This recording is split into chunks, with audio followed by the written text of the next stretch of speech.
लेकिन नींद नहीं आ रही है। बड़ी रानी को वहां अब लेट गई घर जाए और रात भरी नींद न आई।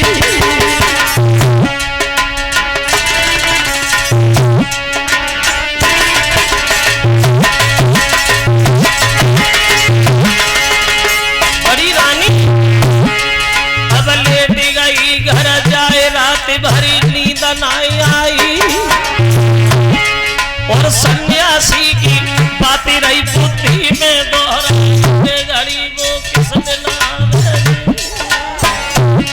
जब पुत्र तन से खाली गोदी मेरी भर जाती ओए कबल्ला हमारो और नई बात में आंगन में भो भोरा ओए कबल हमारो।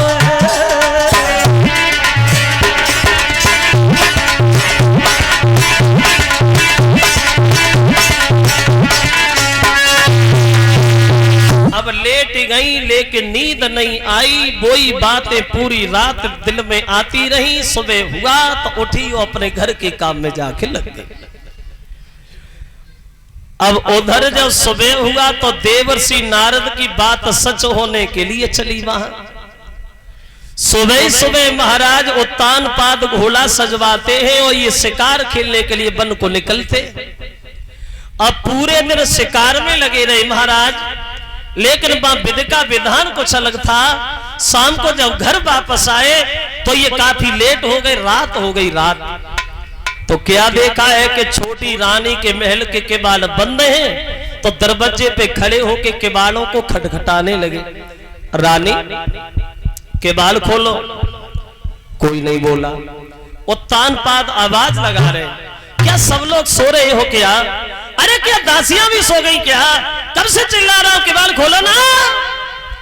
अब केबाल कौन खोले? वो छोटी रानी जो है वहां, अरे सुख नींद सोई गई रानी।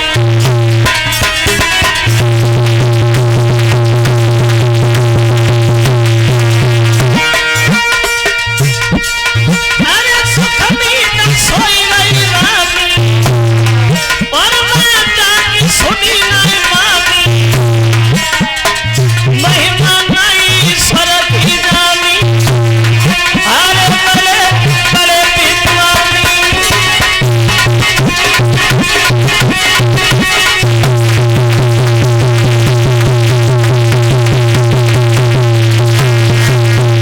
केबाल कौन खोले? छोटी सो गई।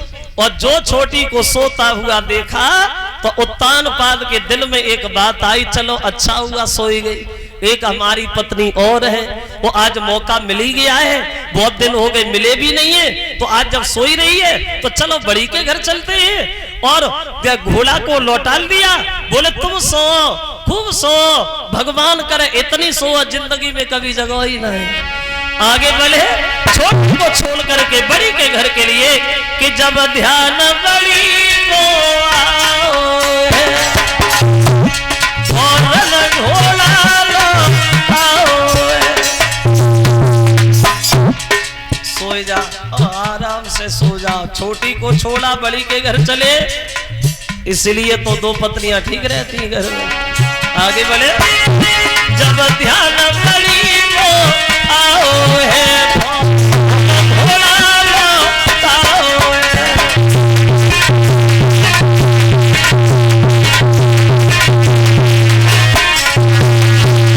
बड़ी के घर के लिए निकल गए, पहुंच गए बड़ी के पास। जो बड़ी रानी ने अपने पति को दूर से आता हुआ देखा तो भाग करके सामने खड़ी हो गई। दोनों हाथ जोड़ के बड़े सम्मान से बोली है, महाराज आप हमारे घर में वो इतनी रात को कहां से आए? उत्तान पाद बोले शिकार खेलने गया था, छोटी सो रही थी, सोचा तुमसे मिल लिया जाए, चलाया। तो कहने लगी प्रभु तो आप भूखे भी होंगे। अब देखो कुछ नहीं है, जौ की रोटी रखी है, जौ की रोटी नमक के साथ महाराज खाते। और बड़ी रानी से कहते कितनी बार मैंने तुमसे कहा कि मेरी शादी न करा, तुमने एक नहीं मानी, तुमने अपने जीवन में जहर घोल लिया। तो बड़ी रानी बोली महाराज तो तुम क्यों परेशान हो रहे? अरे तुम तो सुखी हो ही ना, और पत्नी को चाहिए क्या? जिसका पति सुखी है तो पत्नी पहले से सुखी है। और ये बात भी सच, सुहागिन बही है और जो पिया के मन भाए, वो अभागिन बही है जो दिल से उतर जाए। सुहागिन बही है जो पिया के मन भाए, वो अभागिन बही है जो दिल से उतर जाए। ये हम लोग कह देते। एक दिन इसका बिल्कुल उल्टा लिखा हुआ देखा। एक ट्रक के पीछे प्लेट पे लिखा था कि नारे बही जो पिया मन भाए, नारे बही जो पिया मन भाए, और पिया बही जो रोजाना पी के ही घर जाए। पंचवटी पे उपदेश देते समय अनसुईया ने सीता को यही कहा था, बेटी सीता बड़ा अच्छा किया जो 14 वर्ष तुम अपने पति के साथ चली आई वन में बिताने को। बहुत किस्मत वाली हो जो 14 वर्ष अपने पति के साथ रहने वन में चली आई हो। ये स्त्री तो जन्म से ही अपवित्र हुआ करती है। एक पति की सेवा करना भवसागर से पार उतरने का एक चारा बताया। पूरी रात बड़ी के घर रुके हैं महाराज। देवर्षि नारद की बात सच भई, बड़ी रानी गर्भ धारण करती है। सुबह जब हुआ तो छोटी के घर चले, अंधेरे में निकल गई, कहीं जगह ना गई हो। चले छोटी के घर तो क्या देखा, छोटी रानी के महल के केवाड़ खुले हैं और बीच दरवाजे पे देहरी पे खड़ी है, 2 हाथ करिया पे रखी हुई। और जो दूर से आत्मा देखो तो भागी और रास्ता में गिले। इधर आ, इधर आओ। कहां गए? पूरी रात हम अकेले करवटें बदलते रहे, पूरी रात हम अकेले बने रहे। अब चिल्ला रही है, बकिया की दौरी पड़ी। बोलो ना, मोड़ के खड़े हो। अरे मैं क्या पूछ रही हूँ, तुम पूरी रात भर रहे कहां? नहीं बताओगे? नहीं बताओगे? हमें पता है तुम कहां रहे। और बोली घर रहे और चाली हमने ले नहीं धमकाई, और बादल की करी हो याद रे जब कसम हमारी। उस दिन हमसे कसम खा रहे, तुम मुझसे कभी बोलेंगे नहीं, बात नहीं करोगे।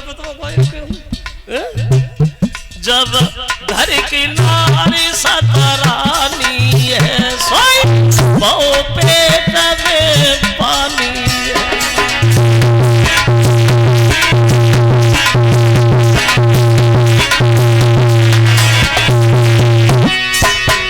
जब घर की नारी सतरानी है, सोई बहु पेट में पानी है।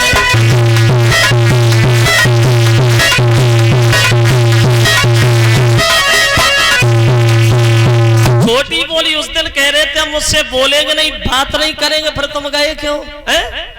तान पाद चिल्लाने लगे पागल औरत, आते आते तूने जिसका सारा सुख छीन लिया हो, आते आते तूने जिसे रानी से दासी बना दिया हो, तो अब भी तेरे दिल में उसके लिए कोई जगह नहीं है, तो उसे जिंदा काहे को छोड़े है?